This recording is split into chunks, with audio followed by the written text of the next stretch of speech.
Hello बच्चों, आपको आपके हिंदी पाठ्य पुस्तिका के पाठ यह है भारत देश हमारा कविता को पढ़ाया जा चुका है, लेकिन मैं पुनः इस पाठ को समझाने जा रही हूँ।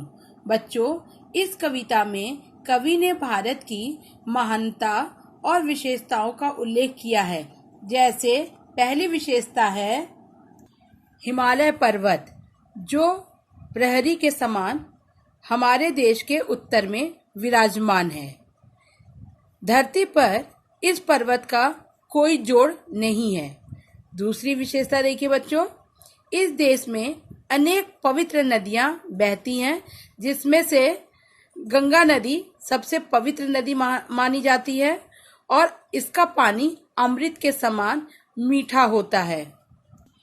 तीसरी विशेषता है कि हमारे देश में ही वेद, उपनिषद आदि ग्रंथों ने इस देश को यश और गरिमा प्रदान करते हैं। विश्व का कोई भी देश इसके समान नहीं है। इसकी चौथी विशेषता यह है कि हमारे देश को अवतारों का भी देश कहा जाता है, जहाँ पे अनेक महारथियों और महापुरुषों ने जन्म लिया है। इसकी पांचवी विशेषता है कि हम जो भारतीय हैं वह रास्ते में आने वाले विघ्न बाधाओं से घबराते नहीं हैं, बल्कि साहस के साथ उसका सामना करते।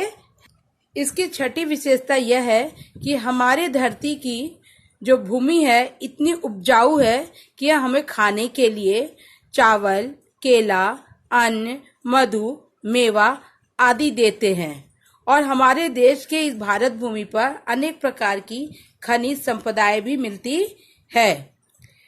इसकी तुलना अन्य देशों से नहीं की जा सकती है।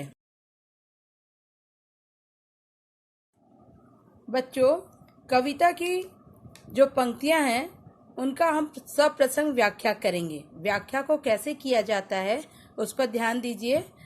इसको व्याख्या करते समय 3 भागों में बांटा जाता है। पहला भाग होता है संदर्भ, दूसरा प्रसंग, तीसरा व्याख्या। बच्चों, संदर्भ में हम कवि का नाम, कविता का नाम और पुस्तक का नाम लिखते हैं। प्रसंग में हम कवि इन पंक्तियों में क्या बताना चाहते हैं उस भाव को हम संक्षिप्त में लिखते हैं। और व्याख्या में बच्चों, हम जो पंक्तियां दी गई हैं उन पंक्तियों की व्याख्या विस्तार में करते हैं। आप अपनी कॉपी में संदर्भ सहित व्याख्या जरूर कर लीजिएगा।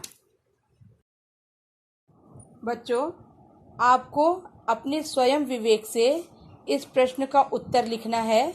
कविता आपने पढ़ा है और समझा भी है। मुझे भी देखना है कि आपको कविता कितनी समझ में आई, इसलिए आप इसका उत्तर जरूर लिखिएगा। क्वेश्चन है, अपने देश की उन्नति के लिए आप किस प्रकार सहयोग करेंगे? लिखिए। तो ये उत्तर आपको लिखना है स्वयं। कॉपी में जरूर लिख लीजिएगा, सुंदर हैंडराइटिंग में लिखिएगा बच्चों।